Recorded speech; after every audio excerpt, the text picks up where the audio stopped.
স্বাগত সবাইকে তপাস কিচেনে। বন্ধুরা, আজকে নিয়ে এসেছি আমি সোয়া বিরিয়ানি। ভীষণ সহজ, ভীষণ টেস্টি। চলুন দেখে নিই তাহলে। তার আগে বলি, যদি আমার ভিডিওগুলো আপনাদের ভালো লাগে প্লিজ লাইক শেয়ার করে দেবেন, সাবস্ক্রাইব করে আমার পাশে থাকবেন। চলুন দেখে নিই। আমি কিছু সয়াবিন নিয়ে নিয়েছি গরম জলে, ওগুলোকে মিনিটখানে সিদ্ধ করে নিলাম।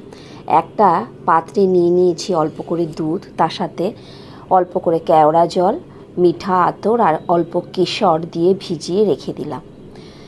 এবার বাটিতে সয়াবিনগুলো ঠান্ডা হলে জলটা চিপে নিয়ে সয়াবিনগুলোকে নিয়ে নিলাম এবং তার মধ্যে পাতিলেবুর রস দিয়ে দিচ্ছি। এটাকে ভালো করে ম্যারিনেট করে নেব। দিয়ে দিলাম 1 চামচ আদা রসুন পেস্ট, গরম মশলা গুঁড়ো, জিরের গুঁড়ো, ধনের গুঁড়ো, শুকনো লঙ্কা গুঁড়ো সবই দিচ্ছি আমি ছোট চামচের হাফ চামচ করে। পরিমাণ মতন লবণ, 2 চামচ টক দই আর দিয়ে দিচ্ছি গোলমরিচের গুঁড়ো। এগুলো সব কিছু ভালো করে সয়াবিনের সঙ্গে মাখিয়ে নেব। অল্প করে চিনিও অ্যাড করলাম। একটা পাত্রে কিছুটা জল নিয়ে দিয়ে দিলাম তেজপাতা, এলাচ আর দারচিনি। ভিজিয়ে রাখা বাসমতি চাল, এটা 30 থেকে 40% সিদ্ধ করে নিলাম।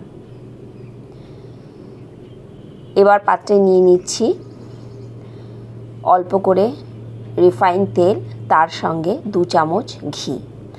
এর মধ্যে দিয়ে দিচ্ছি গোটা গরম মশলা, বড় এলাচ, ছোট এলাচ, শাহজিরা, তেজপাতা আর দিয়ে দিচ্ছি জয়িত্রী। জয়িত্রীর গন্ধটা বিরিয়ানিতে খুব ভালো লাগে। আদা রসুন পেস্ট, পেঁয়াজ কুচি, টমেটো কুচি, ধনের গুঁড়ো, জিরের গুঁড়ো, শুকনো লঙ্কা গুঁড়ো, কাঁচা লঙ্কা সব দিয়ে ম্যারিনেট করে রাখা সয়াবিনগুলোকে ছেড়ে দিয়ে বেশ ভালো করে কষিয়ে নিচ্ছি মশলার সঙ্গে। স্বাদ অনুসারে দিয়ে দিলাম লবণ, গরম মশলা গুঁড়ো, পুদিনা পাতা, ধনে পাতা দিয়ে দিলাম এর মধ্যে কষানোর সঙ্গেই, যাতে ফ্লেভারটা খুব ভালো হয়। এবার দিয়ে দিচ্ছি কিছু বিরিয়ানি মশলা, বড় চামচের 1 চামচ। ভালো করে কষিয়ে নিলাম।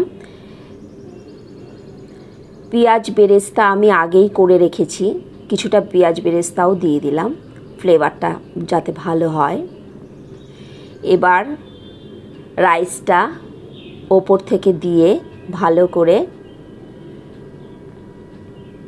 দিয়ে দিচ্ছি ফ্রেশ পুদিনা পাতা, ধনে পাতা, পেঁয়াজ বেরেস্তা ভেজে রাখার কিছুটা তেল আর করে রাখা একটা পাত্রে দুধের সঙ্গে যে মিশ্রণটা করেছিলাম সেটাও দিয়ে দিচ্ছি। একটু বিরিয়ানি মশলা, গরম মশলা, ওপর থেকে বড় 2 চামচ ঘি। এগুলো দিয়ে একটা ফয়েল পেপার দিয়ে ভালো করে ঢেকে দিচ্ছি পাত্রটা। ওপর থেকে একটা ঢাকনা দিয়ে মিনিট 10 আমি মিডিয়াম ফ্লেমে এটাকে বসিয়ে রান্না করে নিলাম। হয়ে গেল সুন্দর সয়া বিরিয়ানি। যদি ভালো লাগে আপনারা এভাবে করবেন, করে আমাকে কমেন্ট করবেন আপনাদের কেমন লাগলো।